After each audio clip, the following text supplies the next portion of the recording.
एक ऐसा टाइम जहाँ पर धरती के सारे एडिबल प्लांट्स खत्म हो गए, सिर्फ और सिर्फ इंसानों की गई रिसर्च की वजह से। इस रिसर्च ने सिर्फ इंसानों को ही नहीं बल्कि सारी धरती को खत्म होने की कगार पर ला दिया, क्योंकि इस रिसर्च के अंदर इंसानों ने पौधों पर कुछ ऐसे एक्सपेरिमेंट किए जिसमें वो इंसानों की ही जान के दुश्मन बन जाते हैं और छोटी सी की गई गलती की वजह से वो पूरी धरती पर फैल गए। क्या इंसान अपना फिर से पहले जैसा इकोसिस्टम बना पाएंगे या नहीं, तो चलिए जानते हैं आज की धमाकेदार मूवी के साथ। मूवी की शुरुआत हमें एक 14 साल की लड़की को दिखाते हुए की जाती है जिसका नाम वेस्पर है। वो अपने एक ड्रोन के साथ बाहर खाना ढूंढ रही थी, तभी उसे कुछ खाने के लिए मिल गया और वो वापस कुछ अजीब से दिखने वाले पौधों से बचकर वापस घर आ जाती है। दोस्तों, खाने के लिए आज के टाइम में इनके पास कीड़े मकोड़ों के अलावा कुछ नहीं था। घर आने के बाद वेस्पर अपने डैड को खाना देने के लिए चली गई, जो कि पैरालाइज थे और वो अपने पैरों पर कभी भी खड़े नहीं हो सकते और इस कारण वो कहीं पर जा नहीं सकते, इसलिए वेस्पर ही उनका ध्यान रखती है। अब क्योंकि वेस्पर के डैड चल तो नहीं सकते, पर वो वेस्पर को उस ड्रोन के जरिए गाइड करते हैं। इसके बाद वेस्पर और ड्रोन दोनों अपनी पुरानी लैब के अंदर आ गए, जहाँ पर वेस्पर कुछ रिसर्च कर रही थी। वो चाहती थी कि वो सीड्स को अनलॉक करने का कोई तरीका निकाल ले। दरअसल इन लोगों के पास जो सीड्स हैं वो सीटाडेल, जो कि इंसानों का एक बहुत बड़ा ग्रुप है जो इन लोगों से बहुत दूर रहते हैं और उनके पास खाने की कोई कमी नहीं है। लेकिन जो वो सीड्स हैं वो सीटाडेल वाले लॉक करके रखते हैं ताकि सीटाडेल के बाहर का कोई भी आदमी उसे अनलॉक ना कर सके और साइंटिस्ट के अलावा उन्हें कोई भी अनलॉक नहीं कर सकता। इसलिए वेस्पर उन सीड्स को अनलॉक करने के तरीके ढूंढ रही थी, पर उसके डैड का ये मानना था कि जो वो कर रही है उसका कोई फायदा नहीं है, क्योंकि वेस्पर के डैड को ये लगता था कि वो सीड्स कभी भी अनलॉक नहीं हो सकते। उस लैब से बाहर निकलने के बाद वेस्पर देखती है कि बाहर एक काले कपड़ों की औरत वहाँ से कुछ लोहे की प्लेट्स को उठा रही थी। दरअसल ये औरत पिलग्रिम्स कम्युनिटी से थी, जो कि अलग अलग जगहों से ऐसा कबाड़ को इकट्ठा करती है। घर आने के बाद वेस्पर ने देखा कि उसके घर का सारा सामान इधर उधर बिखरा पड़ा था। वेस्पर के डैड का लाइफ सपोर्ट सिस्टम भी खराब हो चुका था और उसके अंदर का सारा लिक्विड नीचे गिर गया, जो कि उसके डैड के सर्वाइवल के लिए बहुत ही ज्यादा जरूरी है। वो देखती है कि उसके डैड को सांस लेने में दिक्कत आ रही थी, इसलिए उसने फैसला किया कि वो उसके अंकल जोनस के पास जाएगी। इसके बाद वेस्पर सीधा अपने अंकल जोनस के एरिया में चली जाती है, जहाँ पर उन्होंने अपनी एक बहुत बड़ी कम्युनिटी बसा रखी थी, जहाँ पर उनके बहुत सारे बच्चे थे। वहाँ जाकर वेस्पर ने देखा कि एक जग भागने की कोशिश कर रही थी कि तभी उस पर एक लोहे का बहुत ही बड़ा बना हुआ स्ट्रक्चर गिर गया, जिससे कि वो घायल हो जाती है। दरअसल जग एक तरह के क्रिएचर है जिन्हें सीटाडेल वालों ने बनाया था, जो कि इंसानों जैसे दिखते हैं, पर वो इंसान नहीं है बल्कि उन्हें सिर्फ काम के लिए इस्तेमाल किया जाता है। इस वक्त जोनस ने एक लड़के को यानी कि अपने बेटे को उस जग को मारने की ऑर्डर दिए और उसे बहुत बेरहमी से मार भी देता है।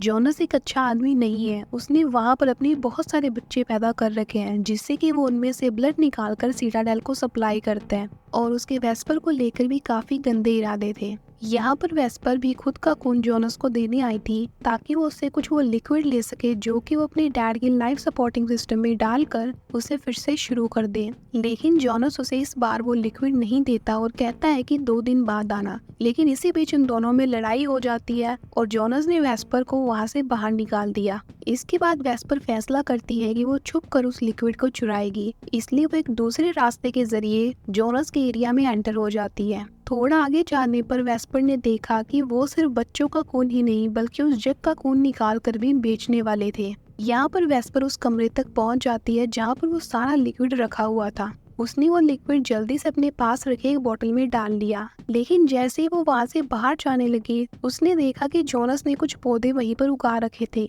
इसलिए वो कुछ पौधों के बीज वहाँ से चुरा लेती है। घर आने के बाद वो अपने डैड का लाइफ सपोर्ट सिस्टम फिर से चालू करके उनके साथ सो गई। अगले दिन जैसे वो सीड्स वेस्पर के डैड ने देखे तो वो उससे उन सीड्स को वापस जोनस के लैब में छोड़कर आने के लिए कहता है, लेकिन वेस्पर उन्हें अनलॉक करना चाहती थी, इसीलिए वो अपने डैड की बात ना सुनकर बाहर आ गई। बाहर आने के बाद वेस्पर देखती है कि एक लड़की घायल हालत में एक पेड़ के पास बेहोश हुई पड़ी थी। वो अपना मास्क लगाकर जल्दी से उसके पास जाती है। उसने देखा कि बहुत सारे क्रिएचर्स उसकी बॉडी के साथ चिपके हुए थे और वो उन्हें एक एक करके उतार कर उस लड़की को अपने घर ले आई। घर आने के बाद वेस्पर उसके घावों का इलाज करती है इसके बाद जैसे ही उस औरत की आंखें खुली, वो खुद को एक अनजान जगह पर पाकर काफी ज्यादा परेशान हो जाती है।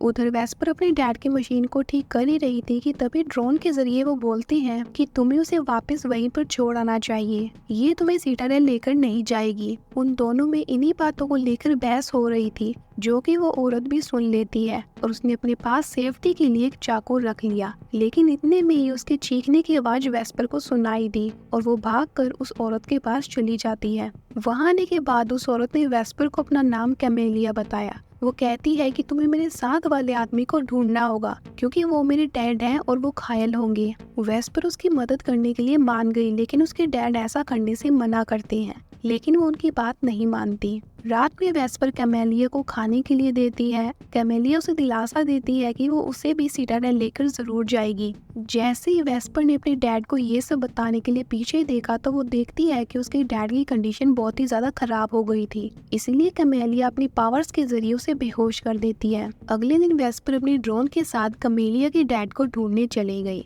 उधर वेस्पर के घर कैमेलिया उसके किए गए एक्सपेरिमेंट को देखती है, जिसे देखकर वो काफी ज्यादा हैरान थी, क्योंकि उसने ऐसा पहले कभी भी नहीं देखा था। इतने में ही ढूंढते ढूंढते वेस्पर को भी वो ग्लाइडर मिल गया, जिसके अंदर कैमेलिया अपने डैड के साथ आ रही थी, जो कि बीच रास्ते में ही क्रैश हो गया था। पास जाकर उसने देखा कि वो आदमी भी अंदर था। वेस्पर उस ग्लाइडर को खोलने की कोशिश करती है, लेकिन उसे नहीं खुलता और इतने में ही पीछे से उसके अंकल जोनस और उसके साथ उसके बच्चे भी आ गए। वेस्पर के साथ वाले ड्रोन को सही देखकर जोनस सवाल करता है कि आखिर तुम्हारे पास तो सप्लाई खत्म हो गई थी ना। तो वेस्पर जवाब देती है कि उसे बैकअप सप्लाई मिल गई थी। उधर बाकी दूसरे लोगों ने भी ग्लाइडर का दरवाजा खोल लिया था। अंदर बैठा आदमी जोनस से बहुत मदद मांगता है, लेकिन जोनस ने उसे वहीं पर मार दिया। वेस्पर उसे बहुत रोकने की कोशिश करती है, लेकिन वो नहीं रुकता। उसे मारने के बाद जोनस वेस्पर से पूछते हैं कि आखिर तुम्हें ये ग्लाइडर कैसे मिला। तब उसने बताया कि वो तो सिर्फ खाना ढूंढ रही थी। और इसके बाद वो उसे और उस ग्लाइडर वाले आदमी को अपने साथ ले जाता है। घर जाने के बाद वेस्पर कैमेलिया को झूठ कहती है कि उसे उसके डैड का विंग ग्लाइडर नहीं मिला। यहाँ पर भरोसा कर वेस्पर उसे अपनी सीक्रेट जगह पर भी ले गई, जहाँ पर उसके अपने बहुत सारे पौधे बनाए हुए थे। वो उसे कुछ पौधे भी दिखाती है, जो कि दिखने में काफी ज्यादा सुंदर थे और वो इंसानों के लिए बिल्कुल भी नुकसानदायक नहीं थे।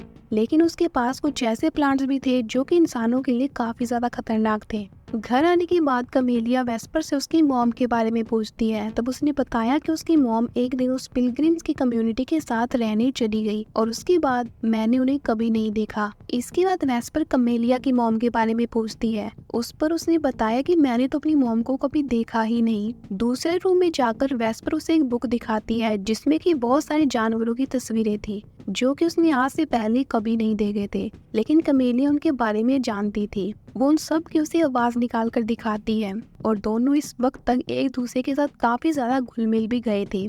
उस वक्त वेस्पर कैमेलिया से पूछती है कि आखिर सिटाडेल ने हमारे लिए दरवाजे बंद क्यों कर रखे हैं, आखिर वो हमें अंदर क्यों नहीं आने देते। उस पर कैमेलिया बताती है कि वहाँ पर रिसोर्सेज की बहुत कमी है। अगले दिन वेस्पर फिर से वही लिक्विड चुराने के लिए जोनस के एरिया में चली गई, लेकिन उस दिन जोनस से उसे अंदर बुला लेता है, क्योंकि वो वहीं पर था। जोनस उसे कहता है कि कुछ दिन पहले उसके फार्म से कुछ सीड्स चोरी हो गए थे और वो उस पर शक करता है कि आखिर वो पीछे के रास्ते से यहाँ पर क्यों आ रही थी। इस बात पर वेस्पर ने उसे कहा कि मैं तो सिर्फ मेरे खून के बदले वो लिक्विड लेने आई थी, जो कि तुमने मुझे उस दिन नहीं दिया था। लेकिन जोनस को अब भी यही लग रहा था कि वो सीड वेस्पर ने चुराए होंगे। वो वेस्पर के उस ड्रोन में से एक डिवाइस को भी निकाल देता है, लेकिन वेस्पर उसे चकमा देकर अपने ड्रोन के साथ वहाँ से भाग गई। उसके जाने के बाद जोनस अपने बच्चों को उसका पीछा करने के लिए कहता है। वेस्पर उन्हें देखकर भागने लगी, लेकिन उन सभी लड़कों ने मिलकर वेस्पर को पकड़ लिया और उसके हाथ पर उनके ग्रुप का सिंबल बनाकर वो सभी वहाँ से चले गए। यहाँ पर वेस्पर भी अपने घर आ जाती है। उसने उस ड्रोन को ठीक करने की कोशिश की, लेकिन वो उसे ठीक नहीं कर पाती और फ्रस्ट्रेट होकर वेस्पर कैमेलिया के गले लग जाती है। उसी वक्त वेस्पर ने कैमेलिया को सच बता दिया कि उसके डैड नहीं रहे। ये सुनकर वो काफी ज्यादा शॉक हो गई और इसके बाद वेस्पर उसे उस जगह पर ले जाती है जहाँ कैमेलिया के फादर थे, जिनकी लाश को देखकर कैमेलिया काफी ज्यादा रोने लगी। वेस्पर उसे पानी से बाहर ले आई और उसे संभालने की कोशिश करने लगी, लेकिन कैमेलिया अपने डैड की मौत से काफी ज्यादा दुखी थी। इतने में उसने देखा कि कैमेलिया इंसान नहीं बल्कि एक जग है। वो बहुत ही एडवांस जगह है जिसके अंदर हर तरह के इमोशंस थे। दरअसल सिटाडेल में एडवांस जगह बनाना इलीगल था, लेकिन उस साइंटिस्ट ने इलीगली उस एडवांस जगह को बनाया और ये बात वहाँ के पॉलिटिशियंस को पता लग गई। इसलिए उसे बचने के लिए ही वो दोनों उस ग्लाइडर में बैठकर सिटाडेल से भागे थे और बीच रास्ते में उनका ग्लाइडर क्रैश हो गया। लेकिन वेस्पर ये जानकर बिल्कुल भी खुश नहीं थे कि कमेलिया इंसान नहीं बल्कि एक जग है, क्योंकि कमेलिया ने उसे कहा था कि वो उसे और उसके डैड दोनों को सिटाडेल लेकर जाएगी, लेकिन वो तो खुद ही वहाँ से भाग कर आए थे। इसलिए उसकी सच्चाई सामने आ गई थी कि वो उसे सिटाडेल नहीं लेकर जा सकती। वेस्पर ने गुस्से में आकर उसे मारना शुरू कर दिया। घर आने के बाद वेस्पर उसे वहाँ से जाने के लिए कहकर दरवाजे को बंद कर देती है। अंदर आने के बाद उसके डैड कहते हैं कि जोनस ने तुम्हारी मार कर दिया है, तुम्हें अब यहाँ से जाना होगा। लेकिन वेस्पर अपने डैड के बिना यहाँ से जाने से मना कर देती है, क्योंकि वो इनके बिना यहाँ से नहीं जाने वाली। वेस्पर अपने डैड को कमेलिया के बारे में भी बताती है कि वो इंसान नहीं बल्कि एक जग है। बाहर कमेलिया खुद को मारने वाली थी कि तभी वेस्पर ने आकर उसे रोक लिया। कमेलिया बहुत कोशिश करती है खुद को खत्म करने की, लेकिन वेस्पर ऐसा होने नहीं देती। इसके बाद वो उसे अपनी लैब में ले जाकर बहुत समझाती है और उसने कमेलिया के घाव पर भी पट्टी कर दी थी। यहाँ पर रात में वेस्पर अपने सीड्स को अनलॉक करने का तरीका ढूंढ ही रही थी कि तभी वहाँ पर कमेलिया भी आ गई। वेस्पर कमेलिया से भी कुछ पूछने की कोशिश करते हैं, लेकिन कमेलिया को तो इन चीज़ों के बारे में कुछ भी पता नहीं था। वो कहती है कि मुझे एलियस ने इन सब के बारे में कुछ भी नहीं बताया, लेकिन मैं उसके लिए सिटाडेल की लैब के अंदर म्यूजिक बजाया करती थी। और उसने वेस्पर का वही म्यूजिकल इंस्ट्रूमेंट उठा लिया। जैसे ही कमेलिया ने पहली धुन बजाई, वेस्पर ने देखा कि सीड के डीएनए में कुछ हलचल हो रही थी। ये देखकर वेस्पर काफी ज्यादा हैरान हो गई कि आखिर ऐसे कैसे हो सकता है। वो कमेलिया को फिर से वही धुन बजाने के लिए कहती है और उसने देखा कि उस सीड को अनलॉक करने का तरीका कहीं और नहीं बल्कि म्यूजिक की एक धुन में था, जो कि कमेलिया को बजानी आती थी, लेकिन उसे ये नहीं पता था कि ये धुन उन सीड्स को अनलॉक करने का एक तरीका था। ये सब चीजें देखकर वेस्पर काफी ज्यादा खुश हो गई। वो अपने डैड को बताती है कि मैंने सिटाडेल के सीड्स को अनलॉक करने की चाबी ढूंढ ली है, अब हम में से कोई भी भूखा नहीं मरेगा। लेकिन वेस्पर के डैड उसे फिर से यहाँ से जाने के लिए कहते हैं, लेकिन वो नहीं मानती और कहती है कि मैं आपके बिना यहाँ से नहीं जाऊंगी। इसके बाद वो सीधा अपनी पुरानी लैब में चली गई। उधर घर में कमेलिया वेस्पर के डैड के साथ अकेली थी कि तभी वहाँ पर वेस्पर के अंकल जोनस आ गए, जो कि उस लड़की को देखकर काफी ज्यादा हैरान था। जोनस उसे अपने साथ चलने के लिए कहता है और कहता है कि तुम मेरे साथ चलो, मैं तुम्हारे लिए मदद का इंतजाम करूंगा। लेकिन कमेलिया जोनस को झूठ कहती है कि हमने पहले से ही सिटाडेल वालों को इन्फॉर्म कर दिया है, वो जल्दी ही यहाँ पर आते होंगे। पर जोनस कहता है कि ये हो ही नहीं सकता, क्योंकि सिर्फ इस एरिया में मेरे पास एकमात्र ट्रांसीवर है और किसी के पास नहीं।